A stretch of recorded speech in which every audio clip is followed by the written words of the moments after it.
नमस्कार, मैं हूँ प्रियंका संभव और आप मेरे साथ जुड़ सकते हैं मेरे YouTube चैनल जिसका नाम प्रियंका संभव है। साथ ही में आप इस तरह की मेरी बातचीत satyahindi.com के YouTube चैनल पर भी देख सकते हैं। तो प्लीज सब्सक्राइब करें सत्य हिंदी को भी और प्रियंका संभव को भी। आज एक जरूरी बात लेकर मैं आप सबके सामने हूँ।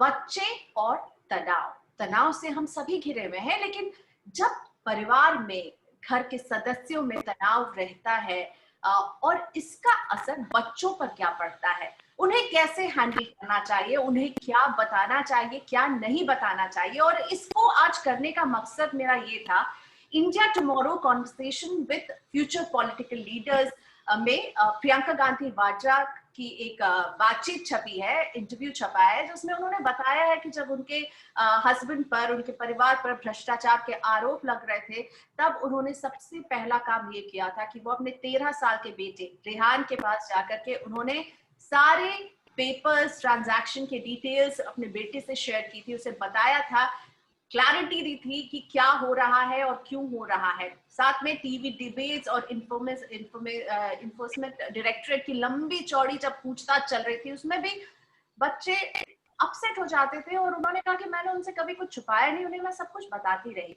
तो मैं इसी पर आज समझने वाली हूँ कि बच्चों को कितना बताया जाए, वो कितना डाइजेस्ट कर पाएंगे और हमें कैसे डील करना है सिचुएशन में। मेरे साथ 3 खास मेहमान हैं। डॉक्टर हरीश शेट्टी मुंबई के जाने माने साइकाइट्रिस्ट है, डिप्रेशन और सोसाइटल बिहेवियर पर काफी काम किया है, काउंसलिंग भी करते हैं इस पर। साथ ही में विनीता द्विवेदी जी हैं जो कि SP Jain school of management में बिजनेस कम्युनिकेशन की प्रोफेसर हैं, थैंक यू सो मच। और नेहा जैन मेरी कॉलीग रह चुकी हैं, बिजनेस जर्नलिस्ट हैं, अभी कमोडिटी कंट्रोल में कंसल्टेंट है। और इनको लाने के पीछे मेरा मकसद है कि नेहा ने बहुत ही खूबसूरती से अपने रेजिग्नेशन की कहानी को एक पॉडकास्ट और अपने यूट्यूब चैनल में ढाला है, और उसमें जो अनुभव नेहा के वो सुनने लायक है। और मुझे लगता है मैं भी इस दौर से गुजरी और उस समय नेहा के इन पॉडकास्ट ने मेरी काफी मदद की। तो सबसे पहले डॉक्टर शेट्टी, मैं आपके पास आना चाहूंगी। मैंने प्रियंका गांधी के इंटरव्यू का जिक्र किया, उन्होंने जो किया, अपने बेटे को जाकर सब कुछ बताया, यहाँ तक कि पेपर्स दिखाए, जमीन के पेपर्स भी दिखाए, उनकी डिटेल्स दिखाई। आपको क्या लगता है, क्या ऐसे ही रिश्ता होना चाहिए, ट्रांसपेरेंसी का रिश्ता, जब घर में तनावपूर्ण माहौल हो? तो डॉक्टर शेट्टी।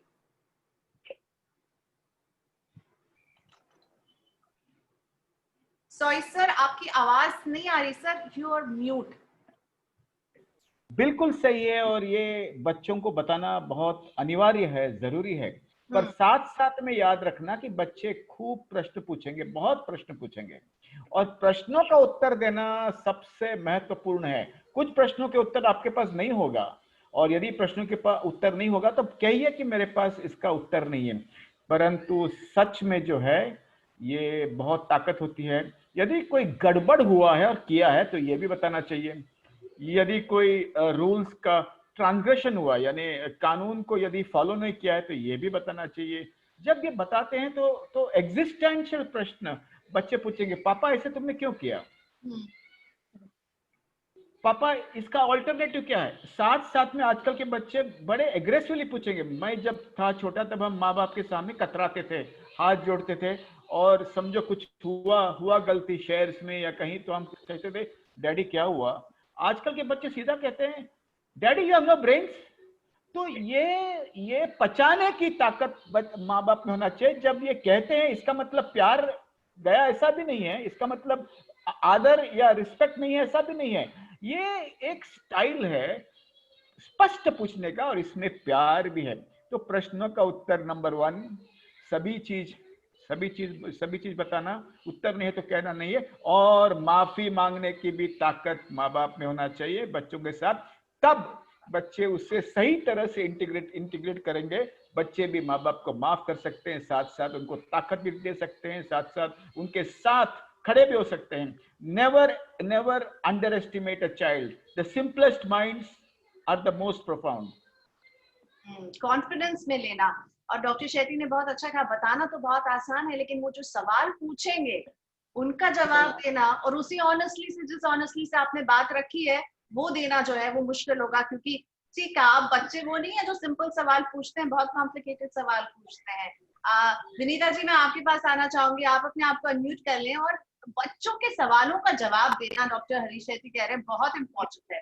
आपको क्या लगता है कि बच्चों को जब हम बताते हैं, क्योंकि बच्चों का एक लेवल होता है किसी भी परेशानी को समझने का या ग्रास्प करने का, तो हम कहीं उनको बहुत ज्यादा प्रेशर में तो नहीं डाल देंगे बड़ों की टेंशन की बातें बता करके। I would want to know आपका क्या व्यू है इस पर। मैं ये कहूँगी प्रियंका, बिल्कुल डॉक्टर शेट्टी जो कह रहे हैं मैं उनकी हर बात और हर शब्द से वास्ता रखती हूँ। मुझे लगता है कि उससे पहले एक काम होता है कि जब जरूरत पड़े, ऐसा नहीं है कि प्रियंका गांधी एक दिन गई और उन्होंने अपने बेटे को सारे कागज दिखा के बात समझा दी। उनका अपने बच्चे के साथ पहले से एक रैपो रहा होगा कि वो उनकी बात सुनने के लिए तैयार है। जैसे हमें पता है कि इमोशनल इंटेलिजेंस में ये जरूरी होता है कि हम वो रैपो बनाए। मुझे doctor Shetty would know better, but कई बार बच्चे जब बड़े होने लगते हैं, जब वो व्हेन दे आर टीनेजर्स और यंग अडल्ट्स, तो पेरेंट्स के साथ उनका जो संवाद है, जो डायलॉग है, वो बहुत इक्वल लेवल पर रह नहीं जाता, सिर्फ जरूरत की बात होती है। और वो डायलॉग इस्टेब्लिश करना, ये हम सब पेरेंट्स का कर्तव्य है कि हम वो संवाद ना टूटने दें अपने बच्चों के साथ। तो जैसा आपने कहा कि जब जरूरत पड़ेगी और जब वो डिफिकल्ट सवाल जवाब का मौका आएगा, तो कम से कम बच्चे आपसे सवाल कर तो सकेंगे और आप जवाब दे तो सकेंगे। अगर आपने पहले ही वो रास्ता खोल के नहीं रखा है, तो जब जरूरत पड़ेगी तो एकदम से वो रास्ता बनता नहीं है। And I think it is very true that at some point parent has to realize that the child has outgrown into a young adult or something, and they must at every level, आप वो बच्चे के साथ इस तरह से एक rapport, दोस्ती का रिश्ता कायम करें पेरेंट्स और बच्चों के साथ, कि बच्चों से बात तो कर सकें। आज प्रॉब्लम यह है प्रियंका कि बहुत सारे अपने बच्चे अपने दिल की बात माँ बाप से कहते नहीं हैं, और माँ बाप उनको ठीक से समझ पाते हैं, और कई बार बात बहुत दूर चली जाती है, तब तक समझ में बात नहीं आती है। कम्युनिकेशन को ऑन रखना, चालू रखना बहुत जरूरी। नेहा आनंद, आपने रेजिग्नेशन डायरीज करके जो पॉडकास्ट बनाया, आपने बताया कैसे when you were asked to leave your job, you came back home, and how did you deal with it? आपने कैसे अपनी बेटी को, आपकी बेटी बहुत छोटी है, 5 साल की है, लेकिन आपने उससे वही ट्रांसपेरेंसी का रिश्ता रखा, आपको लगा कि ये बात उसे जाननी चाहिए, कैसे हैंडल किया आपने, और आपको क्यों लगा इसे बताना चाहिए बेटी? करेक्ट, एक्चुअली बहुत टर्मोइल की सिचुएशन तो होती है, क्योंकि आपको अपने इमोशंस से गुजरना है, और ऐसा आपके साथ कभी हुआ नहीं है, तो पहले आप अपने आप को स्टेबलाइज करते हैं। लेकिन सेकेंड लेवल ऑफ चैलेंज होता है अपनों तक ये बात कन्वे करना। आपका जो इमीडिएट फैमिली सर्कल है, आपके जो इमीडिएट फ्रेंड्स हैं, जो आपके लिए इम्पोर्टेंट हैं, आपको लगता है कि आपके लाइफ में कोई खुशी की बात हो, कोई दुख की सिचुएशन हो, वो आप कन्वे करें। अब मेरी बच्ची उस टाइम 5 साल की थी। यहाँ तो हम बात कर रहे हैं टीनेजर्स की, जैसे प्रियंका गांधी के बारे में आपने जिक्र किया, उन्होंने अपने 13 साल के बच्चे से बात की। 13 साल का बच्चा फिर भी काफी बड़ा होता है, अपने आसपास की चीजों को आजकल बच्चे सोशल मीडिया के तहत काफी तरह से ग्रास्प करते हैं, समझते हैं, उस पर डिस्कशन करते हैं। लेकिन एक 5 साल का बच्चा जो अब कम्युनिकेट करना शुरू कर चुका है, अपने आसपास बहुत सारी चीजें देख रहा है, और ऑल ऑफ अ सडन उसे लगता है कि ये रूटीन में चेंज कैसे हो गया। मेरी माँ जो सुबह मेरे स्कूल जाने से पहले ऑफिस के लिए निकलती थी, आज वो घर पे क्यों है?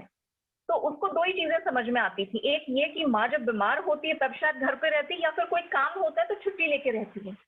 तो अब उसने बड़ा इनोसेंटली सवाल पूछा कि मम्मा आप घर पे क्यों हो, आप ऑफिस क्यों नहीं जा रहे?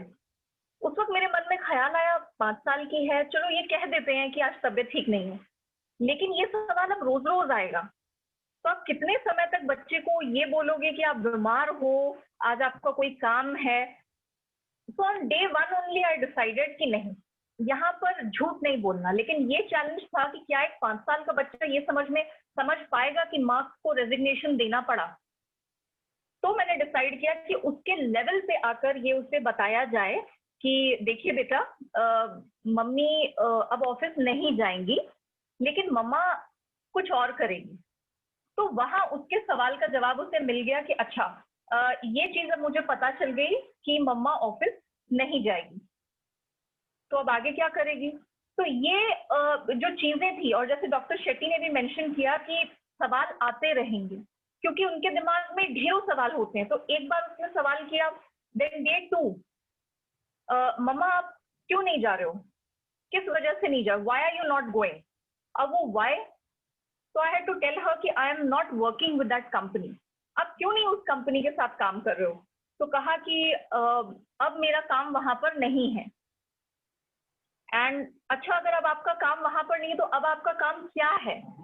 मेरा काम बेटा अब ये है कि मैं अब वो करूं जो मैं इतने समय से नहीं कर पाई थी, मैं राइटिंग करूंगी। तो ये सब कुछ बेसिक चीजें थी। ऑफ कोर्स डिफरेंस होगा कि एक 5 साल का बच्चा आपसे क्या सवाल पूछ रहा है, एक 15 साल का बच्चा आपसे क्या पूछ रहा है। आप 5 साल के बच्चे से क्या कन्वे कर सकते हैं, आप 15 साल के बच्चों से क्या कन्वे कर सकते हैं। तो ये मेरे लिए भी एक बड़ा नया एक्सपीरियंस था कि आप जज की तक बात रखें, सच बोलें, और अगर आप बात उसको बता रहे तो उसके लेवल पे आके बताएं, ताकि आपके कॉन्शियंस को भी ना हर्ट हो और उस बच्चे को लगे कि आपने उसे कॉन्फिडेंस में लिया है।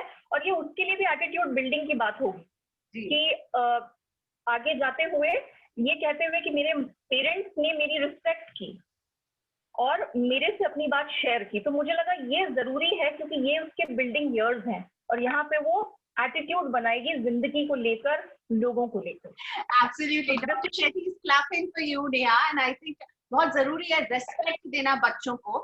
हम जो घर के जो छोटे मेंबर्स हैं उनको हमेशा हम जो है, हमें लगता है वो क्या वो एक्सेप्ट कर पाएंगे, वो समझ पाएंगे कि नहीं। डॉक्टर शेट्टी, ये बताइए, जब पेरेंट्स तकलीफ से गुजरते हैं या डिफिकल्ट समय से गुजरते हैं, तो आप क्या सजेस्ट करते हैं कि वो बच्चों से अपनी कम्युनिकेशन कैसे रखें और बच्चे इससे कैसे डील कर सकते हैं? इसमें पेरेंट्स का क्या रोल हो सकता है?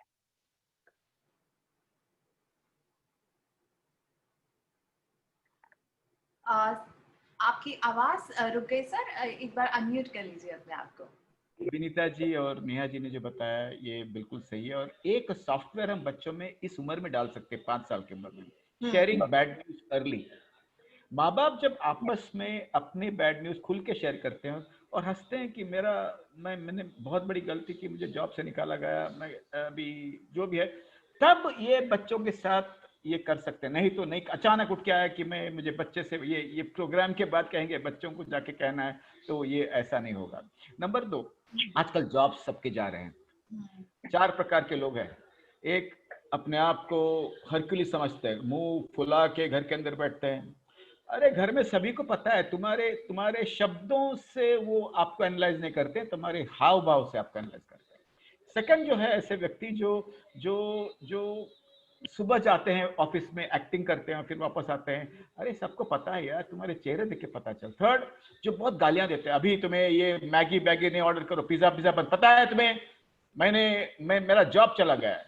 तो ये इंस्ट्रक्शन होता है। पर ऐसा लोग जो साथ में बैठ के कहते हैं, देखो मुझे एक फैमिली मीटिंग बिल्कुल करना है, बच्चों के साथ में बैठ के, मेरा जॉब चला गया, इसमें मेरा कोई नहीं दोष, आपको क्या लगता है हम क्या करें? एक अनुभव बताता हूँ। एक इंजीनियरिंग के बच्चे ने कहा, daddy I will do tuition. 4 बच्चे उन्होंने मेरे पीछे पड़े थे, मैं ट्यूशन करूंगा। जैसे नेहा जी ने कहा कि जब 5 साल के बच्चों को उन्होंने बताया, तब you have built a value for life. ये संस्कार उस बच्चे में जिंदगी भर चलेगा। ये सॉफ्टवेयर आपने डाल दिया नेहा जी, बहुत जबरदस्त सॉफ्टवेयर है। तो ये बच्चे ने कहा मैं इंजीनियरिंग में आई विल डू ट्यूशन। तो सभी कतरा गए, बोले वो बेचारा इस उम्र में पढ़ाई करना चाहिए, ये मैं उसे तकलीफ दे रहा हूँ। तो बच्चे ने कहा कोई तकलीफ नहीं। तो साथ में बैठ के जब चर्चा करते हैं, मेरा जॉब चला गया, हम क्या करें, तो क्रिएटिविटी आती है, कुछ ना कुछ नया आता है। और चारों ने बैठ के पिताजी के लिए भी कुछ नया वोकेशन भी ढूंढ लिया, विच वाज सेल्फ ड्रिवन। तो ये जो ताकत है शेयरिंग का, इसमें बहुत दम है। इंस्ट्रक्ट करोगे तो आइसोलेट हो जाएंगे, शेयर करोगे तो सपोर्ट मिलेगा। I think that is so beautiful. और एक बात याद रखिए, आज के कोरोना के एनवायरनमेंट में, यहाँ की बत्ती बुझ गई तो खत्म हो गए, बत्ती जली तो कुछ न कुछ रास्ता ढूंढेगी। उसके लिए शेयरिंग एंड सीकिंग सपोर्ट बहुत इंपॉर्टेंट। लास्ट में शर्माते हैं लोग, मेरा इज्जत जाएगा, मेरा रेपुटेशन क्या है। अरे reputation is a fantasy, honesty is the key. तो ये बहुत महत्वपूर्ण। Sharing bad news software, very nice idea doctor Shetty, I must से।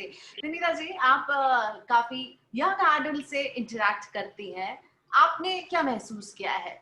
क्या जब बुरे वक्त से एक परिवार और परिवार के सदस्य गुजरते हैं, हम प्रियंका गांधी वाड्रा की बात कर रहे हैं, वो तो मतलब वो लोग हमेशा खबरों में रहते हैं, पर अब जैसे हम देख रहे हैं जुलाई में सीएमआई का आंकड़ा बता रहा है कि 50 लाख सैलरीड लोगों की नौकरी गई है।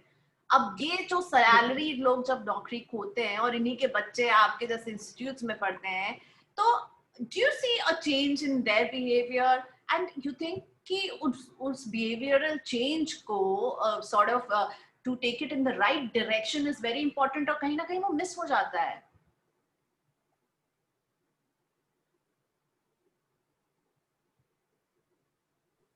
मैं ये भी कहूंगी प्रियंका कि जब हम अगर हम वयस्क और यंग एडल्ट बच्चों की बात करें,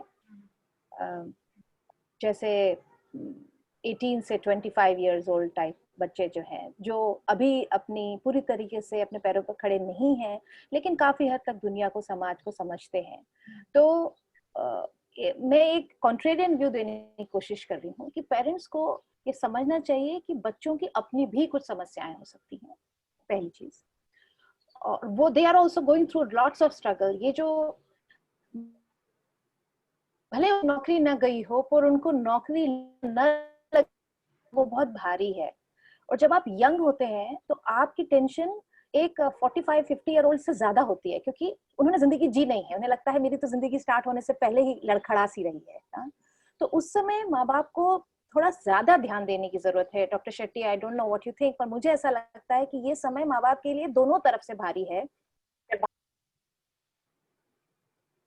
बच्चे यदि अपना कदम समाज की तरफ बढ़ा रहे हैं इंडिपेंडेंट होने के लिए, क्योंकि उनकी अपनी समस्याएं बहुत हावी हैं। मान लीजिए उनकी अपनी रिलेशनशिप ट्रबल्स हो सकती हैं, मान लीजिए कुछ बच्चे शादी करने के बारे में सोच रहे होंगे, गर्लफ्रेंड, उनके एक प्लान्स थे, अब ये कोरोना पैंडेमिक की वजह से सब कुछ और आए हो गया है, सब कुछ जैसे लड़खड़ा सा गया है। उसके बाद प्रियंका, बहुत सारे लोग बीमार भी पड़े हैं, बहुत सारे लोगों के घरों में एक्चुअल फिजिकल प्रॉब्लम भी आई है, और उससे भी बहुत हमें पता है कि इवन कोविड से डिप्रेशन होता है। उसके बाद one of the side effects is that people can have say psychological issues, you know, and to then see that your parents, आपके पेरेंट्स के भी कुछ फाइनेंशियल ट्रबल्स आ गए हैं, या उनका बिजनेस नहीं चल रहा है, या उनकी नौकरी चली गई है, तो बच्चे उसको कैसे इंटरप्रेट कर रहे हैं वो भी समझिए। तो एक तो जैसे प्रियंका ने कहा कि उस अपने बच्चे को बताया, दूसरा बच्चे से समझो कि अगर ऐसा हो गया है, मान लो कि मेरी नौकरी चली गई है या तुम्हारी नौकरी नहीं लग रही है, तो क्या करें, तुम्हारे मन में क्या ख्याल आ रहे हैं, तुम चिंता तो नहीं कर रहे, मैं कैसे इसको रिजॉल्व कर सकता हूँ। मैं तो कह रही हूँ रिजॉल्व तो छोड़िए, बात करना बहुत जरूरी है कि उन यंग दिमाग में क्या चल रहा है। कई बार वो व्यक्त अपने आप नहीं करते, और ये बहुत जरूरी है सुनना उनकी बात ही। तो मैं तो सिर्फ ये कहूंगी कि बिकॉज मैं थोड़े से बड़े बच्चों के साथ में बात करती हूँ, मुझे लगता है कि बहुत सारे वो बच्चे भी बहुत परिपक्व सोच के होते हैं, उनको भी दुनिया समझ में आ रही है, वो भी जान रहे हैं कि कितना माहौल खराब चल रहा है। हो सकता है वो पेरेंट्स के संबल बने, हो सकता है वो साथ में खड़े होकर के रास्ता, जैसे डॉक्टर शेट्टी कर रहे हैं, निकाल सकते हैं, पर आप उन्हें वो बराबरी का दर्जा दीजिए और उन्हें सुनने का टाइम दीजिए।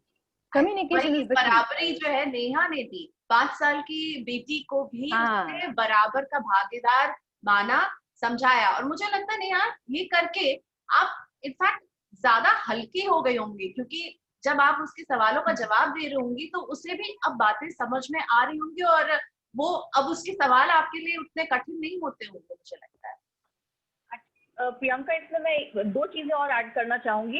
ये एक्चुअली कहते हैं ना कि जब आप डिप्रेशन में जाते हैं या कुछ खराब सोचते हैं तो आपको लगता है कॉन्स्टेंटली मेरे साथ खराब हो रहा है, it becomes a vicious cycle.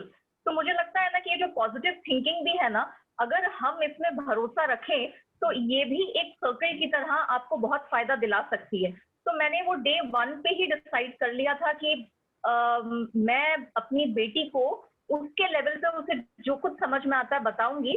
और फिर उसके बाद मेरा जो अगला निर्णय था वो ये था कि क्योंकि ये बच्चा आगे जाके अपनी सोच बनाएगा, इसके सामने भी चैलेंजेस आएंगे, अलग तरह के चैलेंजेस हो सकते हैं, अभी वर्तमान के समय से ज्यादा चैलेंजिंग भी माहौल इसे देखने को मिल सकता है। तो पॉजिटिव एटीट्यूड जरूरी है।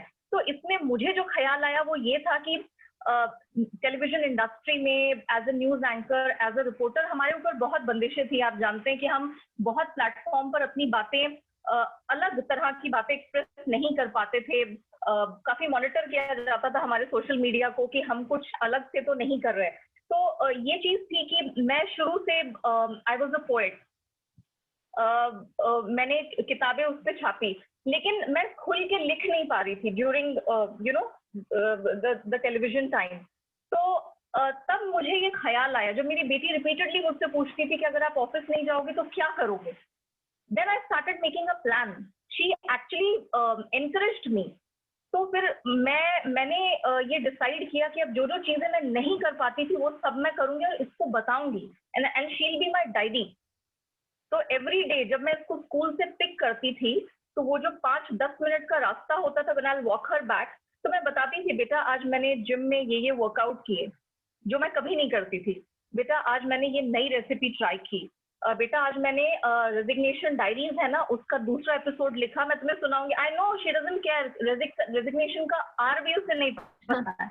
But you were sharing your thoughts, your day, and positive thinking is something which I think Neha is an epitome of positive thinking. हम दोनों colleague थे, तब भी मैं नेहा को कहती थी that you are the positivity queen, Neha, and I think she has maintained that. Dr. Shetty, stress जब परिवार गुजरता है स्ट्रेस से, ऐसे में बच्चों में आप कैसे पहचाने कि वो स्ट्रेस्ड आउट हैं और क्या करें? कम्युनिकेशन ऑन करें, ये तो हमने इस बातचीत से समझाई। आप क्या सजेस्ट करते हैं, क्योंकि आई एम श्योर आप बहुत ज्यादा ऐसे केसेस आपके सामने आते होंगे। Doctor Shetty.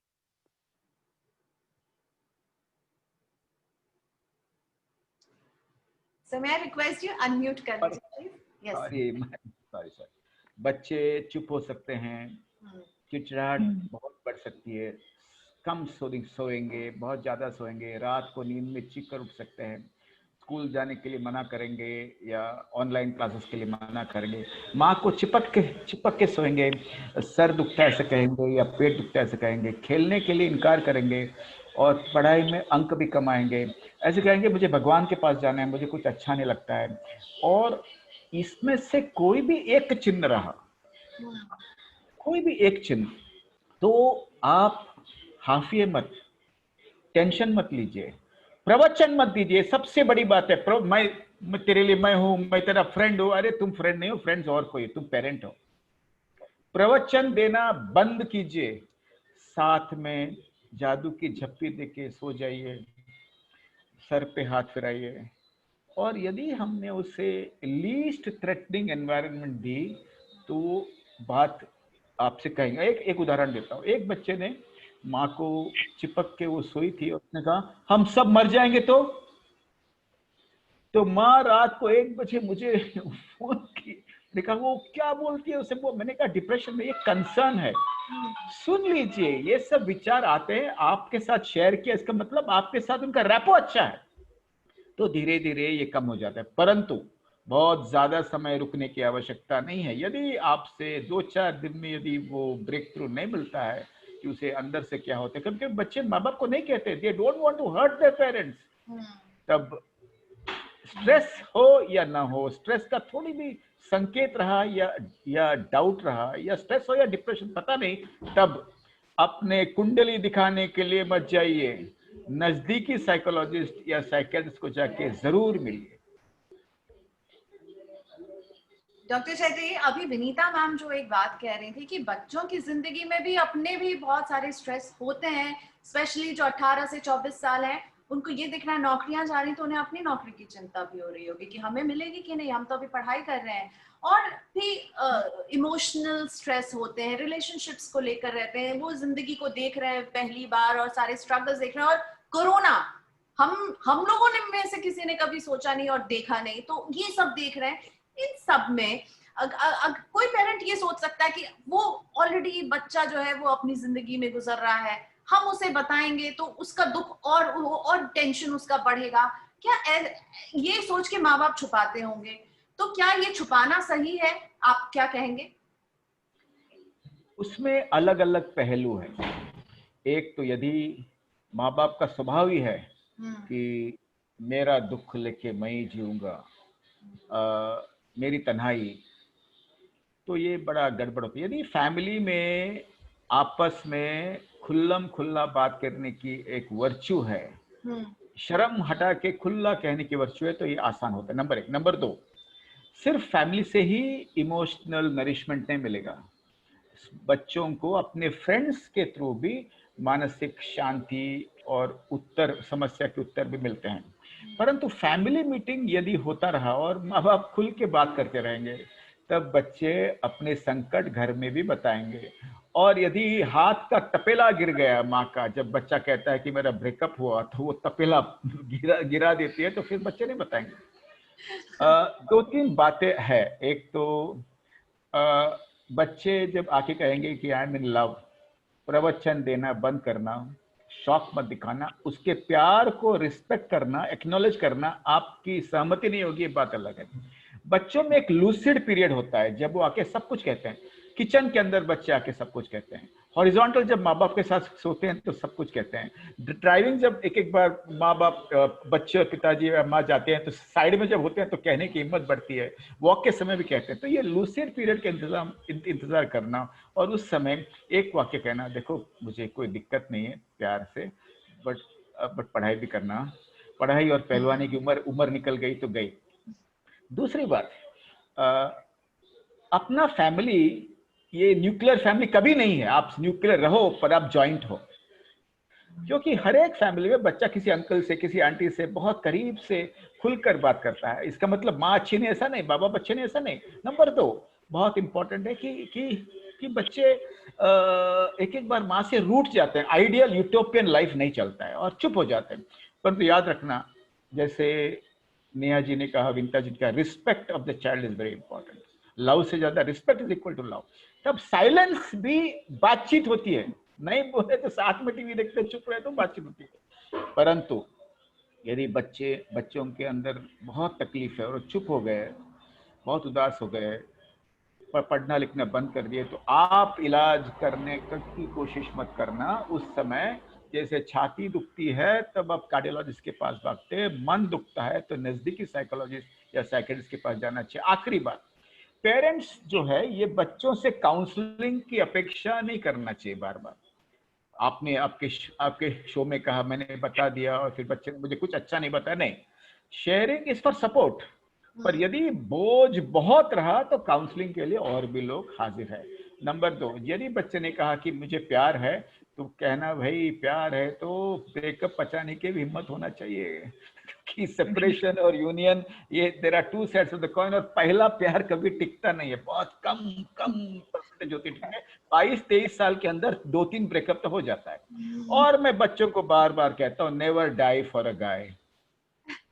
There are many exams worth living for and no exams worth crying for or dying for. There are many guys worth living for and no exams worth no guys worth crying or dying for. तो ये सब मन की बातों की चर्चा घर के अंदर हो ना, बहुत जरूरी है। Don't talk about thoughts, talk about feelings.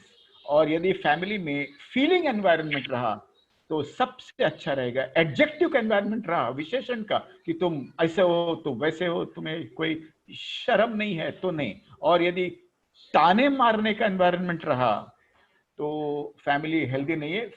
The F factor in the family is, हम अपनी फीलिंग शेयर करते हैं विदाउट एनी शर्म और विदाउट एनी डर। फीलिंग शेयर कीजिए, बैड न्यूज शेयर कीजिए, बात कीजिए, प्रवचन मत दीजिए। डॉक्टर शेट्टी का मंत्र मेरे लिए तो यही है। सुनीता जी, हम रैप करेंगे, लेकिन उससे पहले मैं जानना चाहूंगी कि आप ऐसी स्थिति में जब पेरेंट्स स्ट्रेस से गुजरते हैं, आप उन्हें क्या कहना चाहेंगे, उन्हें क्या करना चाहिए?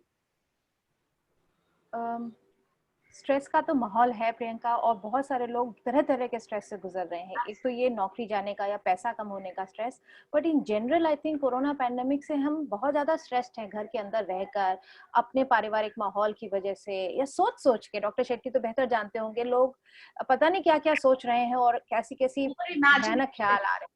हाँ, इमेजिनेशन से सब लोग स्ट्रेस्ड हैं, और सबके अलग अलग वो होते हैं ना, थ्रेशोल्ड होते हैं कि कितना आप अपने को काबू में रख पाते हैं। सबको सपने आ रहे हैं भयानक, कोई बीमार हो रहा है तो और एक बात ये भी है प्रियंका, ये तो हम लोग आजकल अखबार में पढ़ रहे हैं, पर मैं आपको बता सकती हूँ कि सारे जवान बच्चे जो इस समय आमतौर पे या तो हॉस्टल में होते थे, या शेयरिंग रूम्स पे होते थे, या नौकरियां कर रहे होते थे और पुणे बेंगलोर में कमरों में रह रहे होते, सब अपने अपने घर चले गए।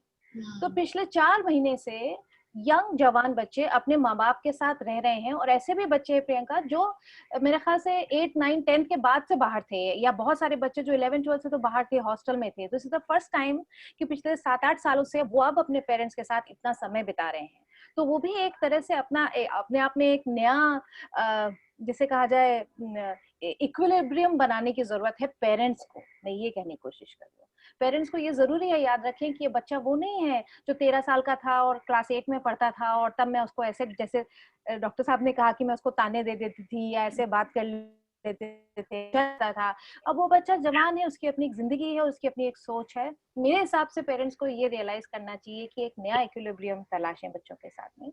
जैसे जैसे बच्चे बड़े हों उनको उनके साथ शेयरिंग, जरूरी नहीं है कि बोझ उठाएं, जरूरी ये है कि हमारा उनके साथ संबंध हो, कि हम अपनी परेशानियों को उनसे कह सकें, अपनी रोजमर्रा की जिंदगी के बारे में जैसे नेहा बता रही थी बता सकें, और वो हमें बता सकें। एक नए तरह के का रिलेशनशिप कायम करना और उसको संवाद, सुदृढ़ करने का ये बहुत अच्छा खुला मौका है संवाद एक्चुअली देखा होना जाए बहुत बच्चों के साथ। जरूरी है। कम्युनिकेशन, बराबरी, सच्चाई से बात रखना, प्रवचन नहीं देना है, ये बहुत प्रवचन नहीं दे है। रहे, और बच्चे जब गुमसुम हो जाए, चुप हो जाए, जज नहीं करना है बच्चों को। हाँ, जज नहीं करना है। और तब वो साइंस होते हैं जब हमें समझना चाहिए कि there could be something wrong, और मुझे शायद आपसे ज्यादा एक काउंसलर की भी मदद पड़ेगी, और उनके पास जाने में शर्म नहीं होनी चाहिए। इस एक सेशन में फाइनल चीज कहना, हाँ बोलिए बोलिए।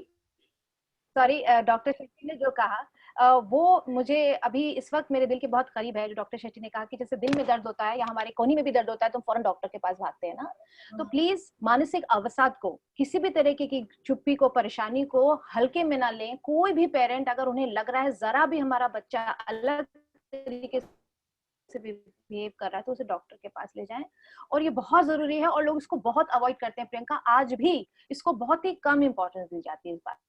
डॉक्टर शेट्टी हमसे ज्यादा जाओ थोड़ी देर घुमाओ, नेटफ्लिक्स मूवी देख लो, ठीक लंबे है। समय से काउंसिल करते आ रहे हैं कि मेंटल हेल्थ की तो अलग से मिनिस्ट्री होनी चाहिए, right doctor Shetty? I think mental health सबसे ज्यादा हम ओवरलुक कर जाते हैं, हम समझते ही नहीं है कि ये एक परेशानी हो सकती है। डॉक्टर शेट्टी, पार्टिंग वर्ड्स आपसे आखिर में, मेंटल हेल्थ को सीरियसली लेने की जरूरत है, और खासतौर पर बच्चों के मामले में।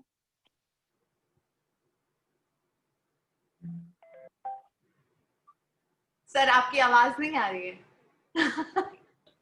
मन जो है ये न्यूरॉन से बना है, सेल से बना है, स्टील और आयरन से नहीं। जी। फट सकता है, किसी का भी फट सकता है। इसीलिए जल्द ही जल्द any change in behaviour, adult में हो या बच्चों में हो, इलाज जल्द देना आवश्यक है। 7 में से 1 व्यक्ति हिंदुस्तान में मेंटली इल है। मैं नहीं कह रहा हूँ, आईसीएमआर और ग्लोबल बर्डन ऑफ डिजीज ने 2019 के आखिर में बताया था। इसीलिए मन फटा तो इलाज लीजिए, मन का फ्रैक्चर हुआ तो इलाज लीजिए, मन का स्ट्रेन हुआ तो इलाज लीजिए। और यदि अच्छे स्वास्थ्य के लिए पंच अमृत इंपॉर्टेंट है। योग, मैं नहीं कहता हूं, ये हार्वर्ड स्कूल ने कहा। योग। नंबर 2 व्यायाम, exercise dissolves fears, tears and anger. Number 3 अच्छा डाइट। नंबर 4 नींद। नींद से खिलवाड़ मत कीजिए बच्चों। एग्जाम में भेजा तुमको टांग देगा, कुछ याद नहीं आएगी और उम्र भी कम हो सकती है। और लास्ट इज काइंडनेस, कंपैशन, सहानुभूति और करुणा। इससे स्ट्रेस भी कम होता है, उम्र भी बढ़ती है और स्वास्थ्य भी अच्छा होता है। Thank you so much. मेरे तमाम मेहमानों का बहुत कुछ सीखने को मिला, बहुत कुछ जानने को मिला, और एक बार सोचने को भी मिला कि हमें अपने बच्चों को कैसे बराबर का सम्मान देना है, उनसे शेयर करना बहुत जरूरी है। Thank you doctor Shetty, thank you Vinita ma'am, thank you Neha, as always thank you so much for joining me. तो सत्य हिंदी के YouTube चैनल पर आप ये पूरी बातचीत देखते रहिएगा, और इस चैनल को सब्सक्राइब करना नहीं भूलिएगा। प्रियंका संभव ये है मेरे YouTube चैनल का नाम, इसे भी सब्सक्राइब करें। दीजिए इजाजत, नमस्कार।